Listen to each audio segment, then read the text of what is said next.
Diqqat aholiga tezkor xabar. O'zbekistonda qorli va anomal sovuq kunlar kirib kelishi kutilmoqda. Hech kim bu xabarni kutmagan edi. Dahshatli qaqshatqich sovuq bo'lishi va 1 metrgacha qor yog'ishi kutilmoqda.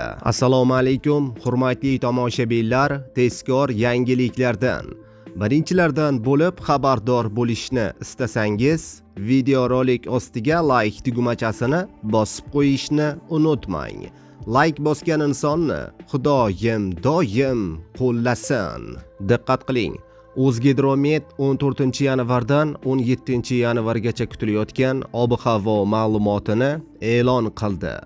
Unga ko'ra, Qoraqalpog'iston Respublikasi va Xorazm viloyatida 14-yanvar kuni ba'zi joylarga yomg'ir yog'adi.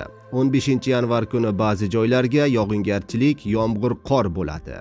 16-17-yanvar kunlari ba'zi joylarda qor yog'ishi mumkin. Ba'zi joylarga tuman tushadi.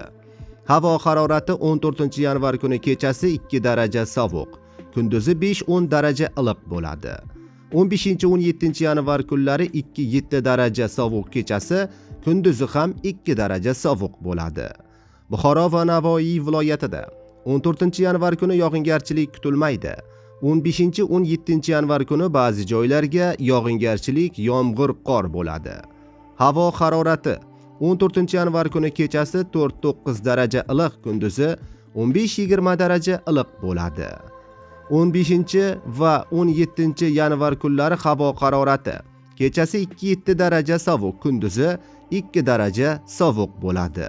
Toshkent, Samarqand, Jizzax, Sirdaryo viloyatida 14-yanvar kuni yog'ingarchilik kutilmaydi. 15-yanvar kuni ayrim joylarga yomg'ir yog'adi. Havo harorati 14-yanvar kuni kechasi 1-6 daraja iliq, kunduzi 13-18 daraja iliq bo'ladi.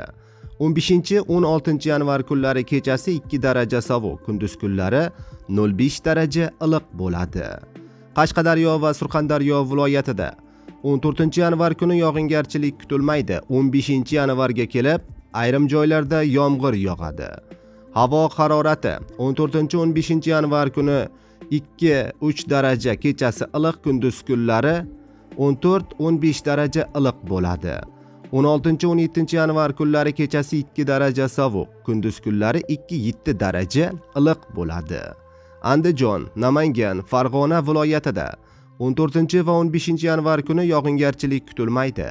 17-16-yanvar kunlari ayrim joylarga yomg'ir, qor bo'ladi. Ba'zi joylarga tuman tushadi. Havo harorati 14-15-yanvar kuni 5-10 daraja iliq bo'ladi, kechasi 0-5 daraja iliq bo'ladi. Respublikaning tog'oldi va tog'li hududlarida 14-yanvar kuni yog'ingarchilik kutilmaydi. 15-16-yanvar kuni ba'zi joylarga yog'ingarchilik, yomg'ir, qor bo'ladi. Ayrim joylarga tuman tushishi mumkin. Harorat 14 va 15-yanvar kuni kechasi 2 daraja sovuq, kunduzi 7-12 daraja iliq bo'ladi. 16-17-yanvar kuni kechasi 3-8 daraja sovuq, kunduz kunlari 0-5 daraja sovuq bo'ladi, deyiladi xabarda. Azizlar, bizni kuzatishda davom eting. Eng so'nggi yangiliklar faqatgina bizning kanalda. Albatta like tugmachasini bosib, kanalimizga obuna bo'lib qo'yishni unutmang.